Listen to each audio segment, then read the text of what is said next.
बिहार के उप मुख्यमंत्री सम्राट चौधरी, इन पर मेरा सीधा आपके माध्यम से सरकार को, बिहार के गवर्नर से, बिहार सरकार से, केंद्र सरकार से मेरा अनुरोध है कि इनको हत्या के आरोप में, ये हत्या के अभियुक्त हैं, इनको तुरंत पद से बर्खास्त करके गिरफ्तार किया। 95 में 7 लोगों की जो हत्या हुई और 7 मारे जाने वाले लोग कुशवाहा समाज के लोग थे। ये बिहार में जाति की राजनीति करने वालों के लिए सबक होना चाहिए। सम्राट चौधरी कहते हैं मैं कुशवाहा हूं। 7 लोगों की जिनकी हत्या के ये अभियुक्त हैं, आरोप नहीं है, मैं शब्द बहुत सही रहा हूं, समझ। 7 लोगों की हत्या के अभियुक्त राकेश कुमार उर्फ सम्राट कुमार मौर्य उर्फ Samrat Choudhary, Tarapur case number 44/1995, note कर लीजिए। 44/1995 में 7 लोगों की हत्या हुई, उसमें ये अभियुक्त हुए और जो केस है चीफ जुडिशियल मजिस्ट्रेट को 24/4/1995 को इन लोगों ने डॉक्यूमेंट सबमिट किया। बिहार विद्यालय परीक्षा समिति का एक एडमिट कार्ड सबमिट किया जिसमें बताया गया कि KNVMH चंद्र मौर्य, पिता का नाम Shakuni Choudhary, date of birth 1/5/81, result fail, number आया 268, कैटेगरी प्राइवेट। ये सुप्रीम कोर्ट का डॉक्यूमेंट है जो सम्राट चौधरी ने जमा किया है, जिसमें ये बताया है इनका डेट ऑफ बर्थ 81 है, उसके हिसाब से 95 में चीफ जुडिशियल मजिस्ट्रेट ने नाबालिग होने के नाम पर इनको वहां से राहत दी। इनको जेल से निकाला गया क्योंकि ये 15 साल के थे और कानूनन 18 के बच्चे को अभियुक्त के तौर पर जेल पर नहीं रखा जा सकता था। अब ये बात तो पब्लिक की जानकारी में है। अब मैं क्यों कह रहा हूं कि इनको आज अरेस्ट करना चाहिए, क्योंकि 2020 का जो सम्राट चौधरी ने अपना इलेक्शन एफिडेविट दिया है, इसमें अपना उम्र इन्होंने बताया है 51 साल। ये सम्राट चौधरी का इलेक्शन एफिडेविट है। इन्होंने अपना उम्र बताया 2020 में 51 साल। इसका मतलब है कि 2020 - 26, तो 1995 में इनका उम्र था 25 साल, 26 साल। तो 26 साल के उम्र के आदमी को कोर्ट ने गलती से गलत सर्टिफिकेट के आधार पर नाबालिग होने के नाम पर अभियुक्त होने के बावजूद, ध्यान दीजिए, अभियुक्त होने के बावजूद इनको जेल से बरी कर दिया गया था कि ये 15 साल के हैं, जबकि इनका अपना डॉक्यूमेंट बता रहा है कि उस समय 26 साल के थे। तो 26 साल के उम्र के आदमी पर अगर 6 लोगों की हत्या का आरोप है, तो जब तक कोर्ट से वो फ्री नहीं होते हैं तब तक उनको जेल में होना चाहिए। और ये आदमी यहाँ का उप मुख्यमंत्री बनकर बैठा हुआ है।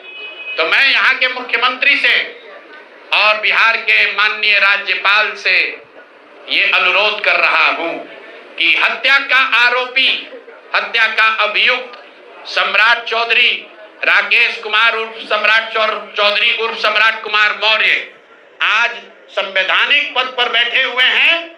ये देश के संविधान का, देश के विधि विधान का इससे बड़ा अपमान नहीं हो सकता है कि जिस व्यक्ति को जेल में होना चाहिए वो आदमी यहाँ का उप मुख्यमंत्री बना हुआ है।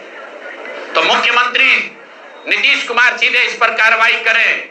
नहीं करेंगे तो कल परसों में हम लोग राज्यपाल के पास डेलीगेशन लेकर जाएंगे, सिर्फ बर्खास्तगी के लिए नहीं, सम्राट चौधरी के गिरफ्तारी के लिए। पूरा समझिए, मैं कैमरे पर कह रहा हूं, सम्राट चौधरी हत्या के अभियुक्त है, जेल से फर्जी डॉक्यूमेंट निकाल कर बाहर निकले हैं, उनको बर्खास्त करके गिरफ्तार कीजिए, और नहीं तो देश में जितने लोग हत्या किए हैं उनको भी जेल से छोड़ दीजिए। ये हालात है, ये डॉक्यूमेंट है आपके सामने। ये सम्राट चौधरी का इलेक्शन एफिडेविट है जिसमें 2020 में उन्होंने अपने आप को 51 साल का बताया है। उसके मुताबिक 1995 में वो 26 साल के थे और कोर्ट में इस आधार पर इनको बरी किया गया है कि ये 15 साल के बालक हैं। तो ये बता दें कि ये हत्या के आरोपी हैं। इन्होंने जो सर्टिफिकेट दिया है वो ठीक है कि नहीं है। बाकी ये भाई साहब जो घोटाला किए हैं अपने डिग्री उग्री में, तो बहुत छोटी बात है। आज की प्रेस कॉन्फ्रेंस सीधी मांग कर रहे हैं सम्राट चौधरी को हत्या के अभियुक्त है, 6 हत्या के अभियुक्त है, उनको गिरफ्तार कीजिए, और नहीं तो बिहार में जितने लोग पर अभियुक्त जिनको बनाया गया उनको सबको छोड़िए। इस देश में अलग अलग कानून नहीं हो सकता है। और ये गृह मंत्री के साथ घूम रहे हैं। मोदी जी को हम लोग कल पत्र लिखेंगे कि आपके पार्टी का नेता, जितने लोग भाजपा के समर्थक हैं, भाजपा के जितने लोग नेता हैं, कार्यकर्ता हैं, वोटर हैं, आपके जरिए से सबको बता रहा हूं, मेरे भाई एक बार अपने दिल पर हाथ रखकर सोचो, जिस व्यक्ति पर 6 लोगों की हत्या का आरोप है, जो व्यक्ति 6 लोगों की हत्या का अभियुक्त है, उसको तुम अपना नेता बनाकर बिहार का उप मुख्यमंत्री बनाए हो, और तुम अपराध की बात करते हो, तुम जंगल राज की बात करते हो। तो सम्राट चौधरी को अभी के अभी पद से इस्तीफा देकर पुलिस को अरेस्ट करना चाहिए, और अगर पुलिस अरेस्ट नहीं करती है तो हम लोग कोर्ट में मूव करेंगे, कोर्ट के संज्ञान में बात को लाएंगे कि साहब ये बताइए कि कैसे आपने इनको आप समाज में बाहर रहने की अनुमति दे रहे हैं। और सम्राट चौधरी की अंतिम बात, इनके अपराध की गाथा की, सिर्फ हत्या के अभियुक्त नहीं है। बिहार में पुरानी पत्रकारिता करने वाले लोग, आपने शिल्पी गौतम के रेप और हत्याकांड की कहानी सुनी होगी।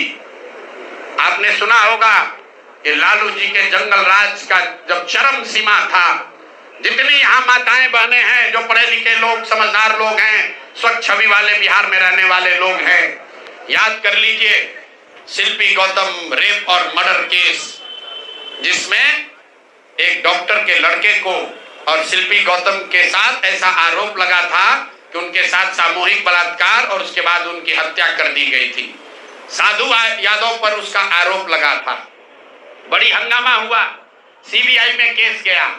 मैं आपके माध्यम से आज पूछ रहा हूं कि क्या मंत्री सम्राट चौधरी उर्फ राकेश कुमार उर्फ सम्राट कुमार मौर्य उस केस में संदिग्ध अभियुक्त के तौर पर नामजद थे या नहीं थे, ये प्रेस में वो बता दें, उसके बाद हम उसका डॉक्यूमेंट आपको जारी करेंगे कि इनका सीबीआई ने इनको अभियुक्त के तौर पर इनकी जांच की थी कि नहीं, उस मुकदमा में इनको नामजद संदिग्ध बनाया गया था कि नहीं।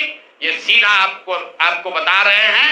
ये आए और ये पूरा केस तब के भाजपा के नेता सुशील कुमार मोदी जी ने उठाया था, और तब सम्राट चौधरी यही साधु यादव और राजद के गैंग के हिस्सा थे। और अब वो बता दें, हम इतना ही बोल रहे हैं, अभी से भी गांधी जी ने कहा है गलती हो गई तो आकर माफी मांग लो, आकर बताइए कि उस केस में आप अभियुक्त के तौर पर आपको सीबीआई ने आपकी जांच की थी कि नहीं की थी, आपके सैंपल टेस्ट लिए गए थे कि नहीं लिए गए थे, आपके उस घटना में क्या संलिप्तता है नहीं है। उस केस में आपको बता देते हैं, लालू जी का प्रभाव था, साधु यादव को बचाने के लिए केस को बंद कर दिया गया, लेकिन वो केस खत्म नहीं हुआ। पटना के एक एक आदमी को याद है वो घटना। तो अब राकेश कुमार बताएं, आज के सम्राट चौधरी बताएं कि उस केस में इनकी भूमिका क्या थी, उसमें ये नामजद थे कि नहीं थे, और थे तो इन्होंने इसको डिस्क्लोज क्यों नहीं किया। अब आज का घोषणा खत्म। मैंने अपनी बात बताई कि हमारे पास पैसा कहां से आया है, कितना किसने दिया, कितना टैक्स भरा।